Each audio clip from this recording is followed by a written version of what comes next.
शिखर पर कलशारोहण का दिन है। काय का दिन है? हमने पहले दिन नींव खोदी, फिर बाउंड्री बनाई, पिलर भरे, चिनाई की, वेदी बनाई, प्लस्तर किया, छत ढाली, शिखर बनाया और आज 10वें के दिन के बाद 11वें दिन उस मंदिर पर कलशारोहण का समय आ गया। कलशारोहण का मतलब है कि 10 दिन हमने कसाय, पाप, क्रिया, आरम, सारम, ना जाने कितने प्रकार के विकल्पों को शांत करके रखा था कि ये विकल्प अभी 10 दिन ना आए। लेकिन आचार्य भगवान कह रहे हैं 10 दिन नहीं, ये आने वाले 355 दिन और भी ना आए। कहने का मतलब ये उस बूझ की तरह ना रहे जो पुंगरिया में डली तो सीधी की सीधी रही, निकाली तो नीरू भाई कैसे निकली? टेढ़ी की टेढ़ी निकली। गज स्नान नहीं करना है। कौन सा स्नान? रॉकी कौन सा? गज स्नान। गज को देखा है कभी? गज यानी हाथी, देखा है? हाथी क्या करता है जब उसे गर्मी लगती है तो वो नदी की तलाश करता है, तालाब की तलाश करता है, कहीं पानी का स्रोत मिल जाए, व्यवस्थाएं मिल जाए, और वो क्या करता है? सीधे जाता है उस तालाब की ओर और पहले तो 1-1.5 घंटा पानी में डूबता है खूब, और पूरा पानी अपनी सूंड से पूरे शरीर में डाल डाल करके अपनी गर्मी को उतारता है। तो जैसे उतार करके बाहर निकलता है, बाहर निकलते ही जितनी भी धूल मिट्टी बाहर है वो फिर अपने पूरे शरीर में पोत लेता है। पॉन्च पाउडर की तरह क्या करता है अमित? वो लगा लेता है।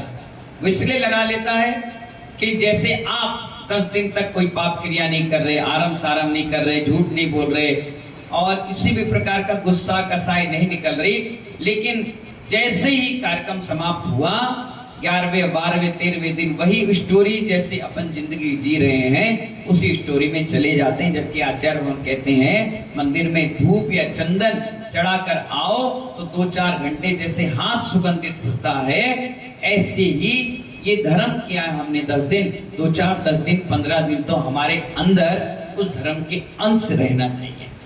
इससे आंतरिक विकास होता है, मानसिकता खुलती है, परिणाम पवित्र बनते हैं। और आज कई साधकों ने उपवास की बेला, कल थी निर्जल उपवास कर लिया, किसने जल से कर लिया। उन सभी साधकों से मेरा कहना है कि 2-3 दिन तो आप भोजन यानी आहार विज्ञान पे ज्यादा फोकस करें। 2-3 दिन आपका शरीर अजीब अजीब सा लगेगा क्योंकि आपने 10 दिन 5 दिन 8 दिन 2 दिन कुछ खाया पिया नहीं, एक टाइम भोजन किया, आपका शरीर उस हिसाब से ढल चुका है। ना ज्यादा खटाई खाएं, ना ज्यादा मिठाई खाएं, हल्का फुल्का भोजन, पानी की कमी पूरी कर लें और जैसी इसकी कमी पूरी हो जाए 2-3 दिन के बाद, उसके बाद आप भरपेट भोजन करिए, आपको कोई दिक्कत और परेशानियां नहीं आएंगी। ये आहार विज्ञान कहता है। और अभी भी जब भी आप भोजन स्टार्ट करें सबसे पहले गरम जल लें। क्या लें? गरम जल लें। उसके बाद हल्का हल्का बिना चबाने वाला भोजन लें, जैसे खीर है, खिचड़ी है, दलिया है या हलवा है, इस प्रकार का भोजन करें। उसके बाद हल्का फुल्का पपीता है, सेव फल है, बस उसके बाद 2 घंटे छोड़ दीजिए। क्या करिए? खूब पानी पी करके छोड़ दीजिए। फिर 1-8 घंटे बाद हल्का फुल्का सा 1-8 गिलास या चावल ले लें, फिर हल्का सा कुछ पानी पी लें।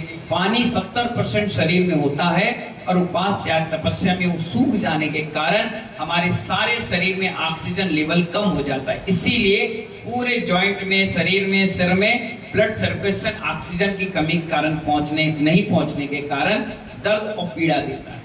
और जैसे भोजन गया गरम गरम पानी तो तेजी से ऑक्सीजन लेवल को बढ़ाता है। इसीलिए उपवास के बाद आप लोग पानी ठंडा पी लेते हैं, खटाई खा लेते हैं, शरीर में सूजन आ जाती है। लेकिन आपको इस आहार विज्ञान को सीखना है। जैसे साधु गर्म पानी लेते हैं, प्राशुद्ध जल लेते हैं, उनका शरीर में कोई दिक्कत परेशानियां नहीं आती। इसी प्रकार आपको भी लेना है, हल्का फुल्का भोजन लेना है। क्योंकि 10 दिन हो गए, 5 दिन हो गए, पित्त भड़क रहा है शरीर में, तो हल्का सा मीठा ले लिया, हल्का सा, ऐसा नहीं कि 2-4 किलो खा लिया, या टूट पड़े सीधे कचौड़ी समोसे और टिक्की में, भल्ले में, दही बड़ा खा रहे हैं, बाद में कह रहे हैं महाराज जब से हमने उपवास किया तब से बीमार है। उपवास से कोई बीमार नहीं होता, उल्टा बीमारियां ठीक होती हैं। और जो व्यक्ति उपवास के बाद जानवरों की तरह भोजन करे, कुछ भी खा ले, कहीं भी खा ले, कहीं भी कुछ कर ले, उनके लिए दिक्कतें और परेशानियां आती हैं। इसीलिए आज जिन जिन साधकों के, जिन जिन श्रावकों के पारणा हो रहे हैं, वो बड़े यत्न पूर्वक पारणा करें, मंत्रित पारणा करें, मन में नमोकार मंत्र पढ़ते चले, धीरे धीरे हल्का हल्का ले, डकार आ जाए अंदर चला जाए, थोड़ी देर रुक जाइए, फिर ले लीजिए। जैसे चावल रोटी को चबाते हो, ऐसे आज आपको पानी को चबा चबा कर पीना है। क्या करना है?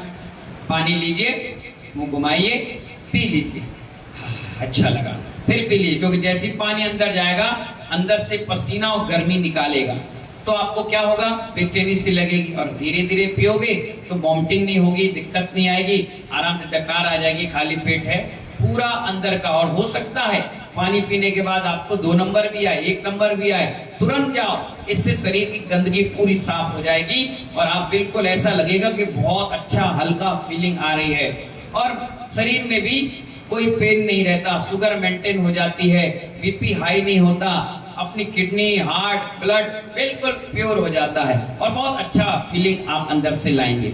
ठीक है ना? तो आपको क्या करना है? इसी विधि विधान से 2-3 दिन तक भोजन पानी करना। बाजार का तला भुना, ड्राई फ्रूट, सूखे फल, मेवा ये नहीं खाना।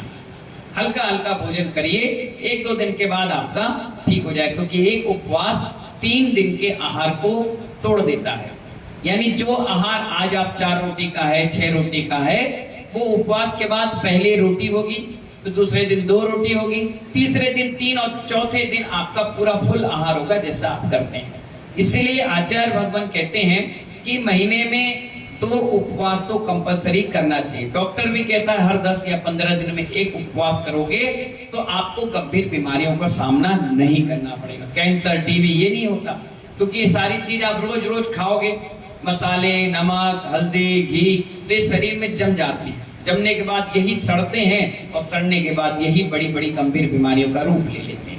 8 दिन 10 दिन में अष्टमी और 14 होती है, तो अष्टमी को नीरस कर लें, 14 को उपवास कर लें, और अगले दिन फिर अच्छे से ढंग से भोजन कर लें गर्म पानी के साथ, तो आपको कभी कोई किसी प्रकार की भी परेशानियों का सामना नहीं करना पड़ेगा। इन्हीं मंगल भावनाओं के साथ सभी को बहुत बहुत आशीर्वाद। जितने साधक उपवास त्याग तपस्या के बाद पारणा कर रहे हैं, अपने जीवन को बहुत अच्छे से जिए, ऐसी मंगल भावना के साथ जय बोलिए आचार्य गुरुवर विराट सागर जी महाराज की।